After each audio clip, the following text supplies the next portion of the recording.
asalaamaaleykum mbokk yi di leen wax ngeen del si ak jàmm si seen plateforme YouTube Vision Citoyenne 221 su ngeen xoolee bu baax fii on est dans un cadre très différent par rapport ak cadre bi ñu tourné suñu émission bii passé d'ailleurs maa ngi di invité ngeen dem visionner émission bi et n'hésitez pas aussi de partager vos avis de lâcher un commentaire et tout di leen di wax ni que ça c'est un concept nouveau qui s'appelle les samedis de Sidi.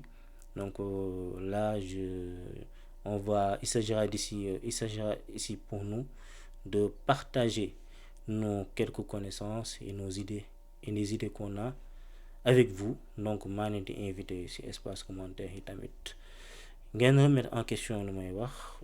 Je vous invite en tout cas au débat, de partager vos avis et tout. N'hésitez pas à réagir.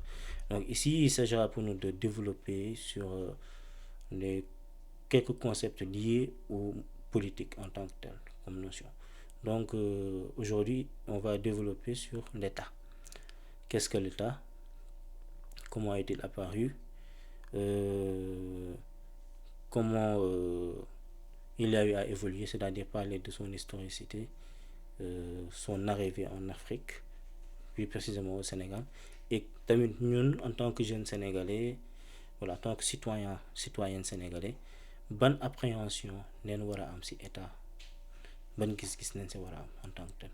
Donc on va, pour aller vite, pour ne pas tirer en longueur, on va dire que l'état est apparu selon la version officielle en 1648 à l'issue du traité de Westphalie qui mettait un terme à deux guerres qui ont eu à se succéder. Donc on va dire que donc il est né d'un conflit entre maison royale, c'est-à-dire en quelque sorte la maison Bourbon qui était située en France et la maison des Habsbourg-Lorraine ñoom ñi nga xam ne ñoom ñoo nekkoon tamit royaume d'Espagne. Donc appréhension boobu noonu day gën a légitimer les théories contractuelles de l'État, en l'occurrence la théorie hobbesienne et la théorie de John Locke. Mais man fii dama bëgg a jël posture bu gën a différente, bugguma taxaw ci théorie contractuelle ici parce que ça reste aussi des théories, mais damay wax ni que l'État n'est pas apparu parce que loolu daf lay jox connotation de telle sorte da ngay yaakaar ni état dafa apparaître ex nihilo, c'est-à-dire de rien quoi, dafa ñëw rek juddu nii pour mettre un terme à des problèmes ou bien à des conflits qui existaient. Mais man damay wax ni que l'État est le produit d'une succession d'événements qui ont eu à avoir lieu. Donc loolu moo lay yóbbu ci posture transformation.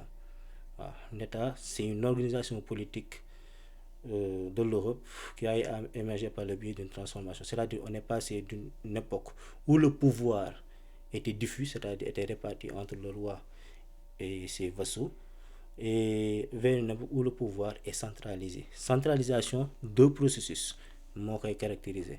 Un processus de centralisation fiscale, c'est-à-dire que l'État maintenant oblige par le biais de fonctionnaires qu'il a créés.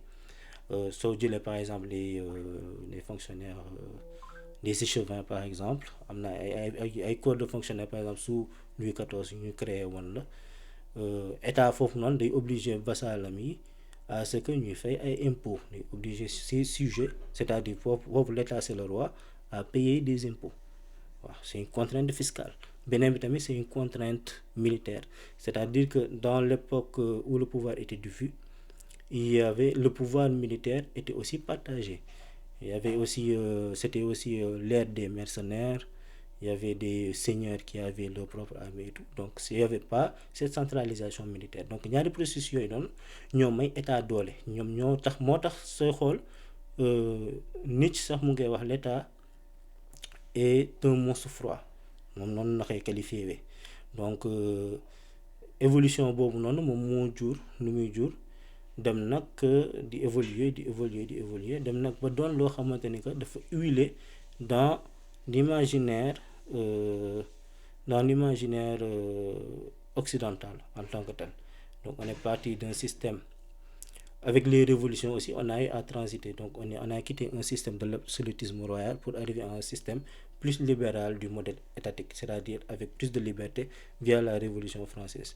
Mais en tant qu'Africain, l'État est un produit importé, loolu leen mën wax, parce que ce sont les Européens qui ont eu à l'amener chez nous par le biais de la colonisation. Donc soo déggee loolu da nga xam ne que perspective bu fi état ñëwee c'était pour dominer les populations qui étaient en Afrique, au Sénégal, pour les dominer, donc à ce qu'ils abandonnent leur mode d'organisation politique bu ñu xamoon pour adhérer à un mode d'organisation politique boo xamante ne que dafa ñëw pour noot leen. Donc état dafa ñëw en Afrique si perspective nooteel, loolu mooy état arrivé en Afrique, arrivé au Sénégal tamit loolu la. Donc loolu jur au sortir de la colonisation lu ñuy dugg ci suñu ère post-coloniale, loolu jur le fait que ñu am état boo xam ni sooy jàngat mbir yi da ngay gis ni que état bi en réalité ce n'est pas un état post-colonial, mais c'est un état néocolonial qui a eu à exister et à faire subsister institutions coloniales yi nga xamante ni que institutions yi nga xamante ni que moom amoon période colonisation muy exister ba tey. moo tax loolu tamit war nañ ci xool naka nañu waxuma ni que dañoo war a def rupture, parce que rupture amul fii moom lépp loo gis transformation la. Rupture ci leneen na lay yóbbu mooy table rase. Donc ñun en tant que jeune sénégalais de 2025 autant pour moi, neen xool ban rapport la état am ak population bi, parce que man damay yaakaar ni que état relation nooteel boobu noonu moom moo succédé ba tey. te sooy convoqué Émile Durkheim daf lay wax ni que l'état c'est l'ensemble des corps sociaux qui sont censés représenter la société. Donc ça veut dire que état société bi moom moo koy dundal, moom mooy jël ay nit teg ko ci corps yooyu noonu ñoo xamante que ñoom ñooy voter pour moom ci parlement yi, ñooy décider pour moom ci institutions judiciaires yi, et cetera et cetera et cetera. Mais loolu kon daf lay wan ni que tamit le peuple, la société a un pouvoir vis-à-vis de l'état. Pouvoir bi mooy lan, mooy xam ñu muy fal ñan la, xam nu mu leen war a falee, xam tamit ni que ndax ñii su ma leen falee dinañ def samay bëgg-bëgg. moo tax loolu daf ñuy yóbbuwaat ci suñu beneen jàngat samedi bii di ñëw muy ci mbirum vote. jaa ngeen jëf, di leen di wax ba samedi prochain incha allah. jaa ngeen jëf mbokk yi.